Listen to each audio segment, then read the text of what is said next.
Poco a poco, sobrevivientes y familiares de las víctimas se fueron acercando a la CONADEP. Era la primera vez que el Estado los escuchaba.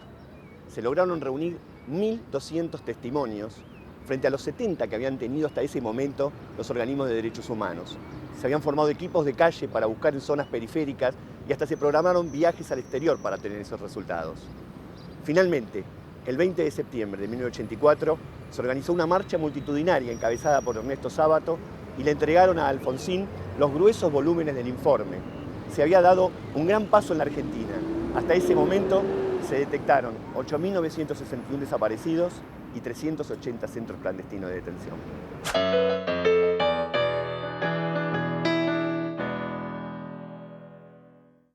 Yo integré la CONADEP desde el 5 de enero, la CONADEP se fundó el 15 de diciembre por decreto.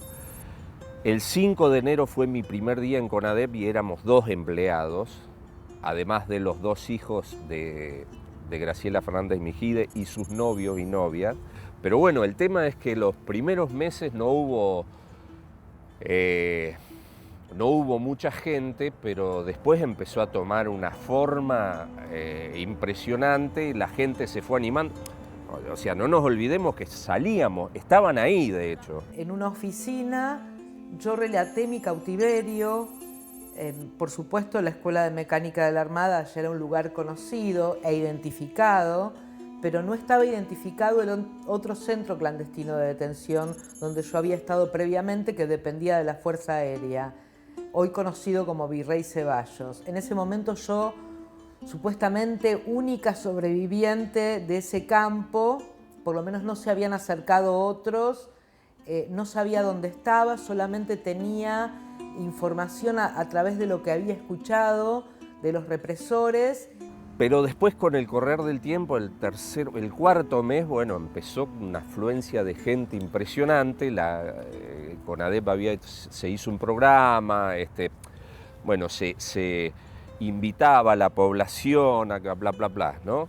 Y bueno, y fue impresionante y desbordó, porque desbordó eso. Y entonces salí desde el Centro Cultural San Martín, sede de la CONADEP, a recorrer la zona donde yo creía que estaba el centro clandestino de detención, acompañada por Eduardo Lázara, hijo de Simón Lázara, político muy activo en ese momento.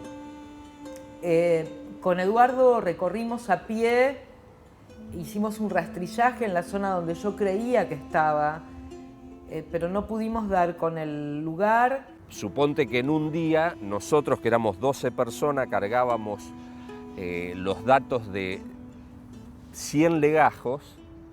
No todos eran iguales, porque había unos que eran muy escuetos y otros que eran amplísimos, ¿no? Y terminábamos ese día de cargar esos 100 legajos y ese mismo día habían ingresado 150, 200 más. O sea, nunca pudimos hacer pie, es el día de hoy que se están todavía cruzando datos, ¿no? Después de mucho tiempo pude, gracias a los familiares de otro sobreviviente, que sí tenían identificado el lugar, ubicar el lugar, que es en Virrey Ceballos 628-632, pero en ese momento no lo pude hacer y para mí fue una gran desilusión, una gran frustración, y Eduardo Lázara trató de contenerme en ese momento. Trabajar ahí con un término cierto de fecha, bueno, yo me quedaba a dormir en la oficina, no todos los días, pero dormía ahí porque dormíamos 3 horas y seguíamos plum, plum, porque yo ya sabía, al quinto mes yo ya sabía que no iba a terminar con el informe. Sentí que todos estaban sumamente comprometidos y preocupados por conseguir la mayor cantidad de información posible. Realmente estábamos muy conmocionados y bueno, la fuimos llevando como pudimos. Pero sin embargo llegamos a buen puerto porque hicimos ese laburo desgarrador y sirvió para que se esclarecieran unos cuantos crímenes de lesa humanidad.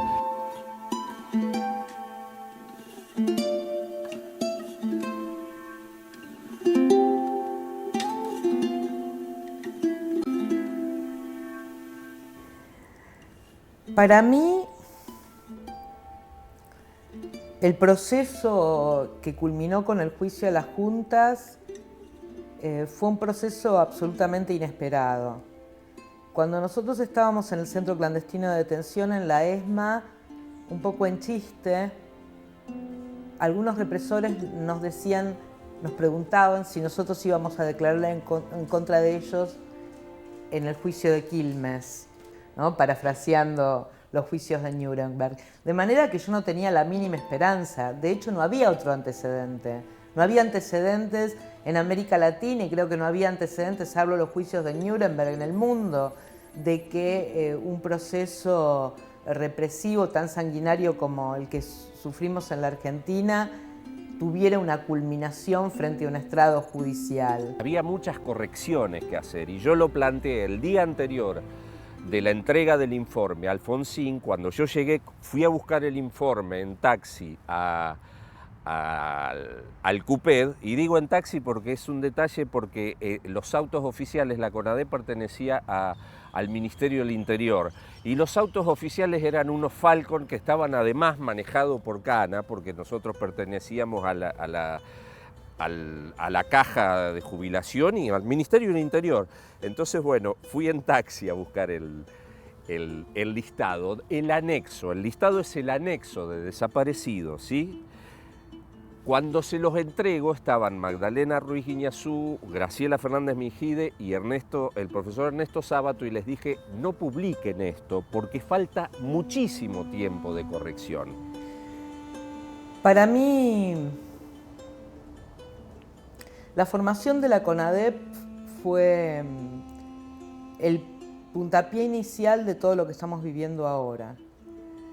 Fue el germen de este proceso de justicia que hace que la Argentina sea un faro en el mundo y seamos un referente. Creo que ningún país ha ido más allá en la consecución de justicia por crímenes de lesa humanidad. Para mí fue lo más importante que hice en mi vida. Hay muchos compañeros, o gente, cualquier gente dice que lo más importante que le ha pasado en su vida ha sido tener sus hijos. Yo tengo 2 hijos que adoro, pero en cuanto a estremecimiento, lo más importante que me pasó fue la CONADEP. Y te cuento por qué. El proceso vital, todo nace, crece, se reproduce y muere. Entonces, tener a mis hijos fue parte de un proceso lógico vital. Ahora, tomar contacto con tanto dolor, tanta muerte, tanto odio, es una cosa, tanta cosa de humano contra humano, no es natural eso.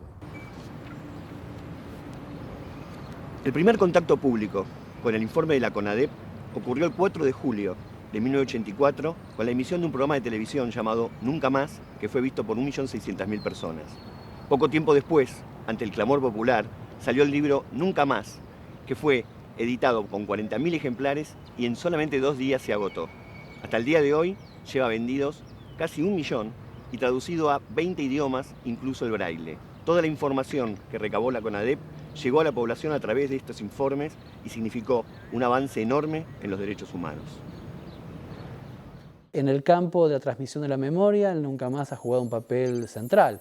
Se ha editado hasta 2014 610.000 ejemplares, es continuamente reeditado, ha sido introducido en las aulas con textos específicos para que las nuevas generaciones conozcan lo sucedido. Y en el plano político, el prólogo de este informe es continuamente discutido, ocupa un lugar central en las discusiones sobre las interpretaciones de los años 70 en la Argentina. Y el Nunca Más propone la existencia de un proceso de violencia protagonizado por extremos ideológicos en el país, frente a la cual se erige una respuesta de parte del Estado infinitamente peor, dice el informe Nunca Más, a la violencia del terrorismo subversivo. Infinitamente peor porque el Estado, como actor encargado de salvaguardar los derechos colectivos, ejerce ilegalmente la violencia y dispone la estructuración de un sistema criminal a partir del cual se vertebran miles de desapariciones forzadas. En el campo internacional, la CONADEP y el Nunca Más sirvieron de modelo a cerca de 40 comisiones de la verdad creadas desde los años 80, mediados de los años 80 a la fecha, para investigar violaciones sistemáticas y masivas a los derechos humanos. Diversos informes de estas comisiones de la verdad incluso llevaron por título Nunca Más. Nunca Más Brasil, Nunca Más Uruguay, Nunca Más en Guatemala, Nunca Más en Paraguay. Y la comisión RETIG en Chile, comisión oficial, creada para investigar las violaciones a los derechos humanos en ese país, también tomó de modelo la CONADEP, así como la comisión peruana o guatemalteca. Tomaron de modelo para aprender y para, en algunos casos, prolongar la línea investigativa de la CONADEP y en otros para buscar otras alternativas. Cabe decir que no había antecedentes previos de este tipo de comisiones a escala global, por lo menos exitosos. Se habían formado hasta entonces 2 comisiones, una en Uganda, que terminó disuelta por el presidente Idi Amin, y otra en Bolivia, creada por el presidente constitucional Siles Suazo, que no culminó su investigación. La CONADEP fue la primera comisión a escala internacional que culminó su investigación y publicó su informe, y se transformó luego en modelo de otras comisiones que surgen en América Latina en los años 80 y 90 y luego a escala internacional para investigar procesos de violencias extremas y experiencias límite, masivas violaciones a los derechos humanos.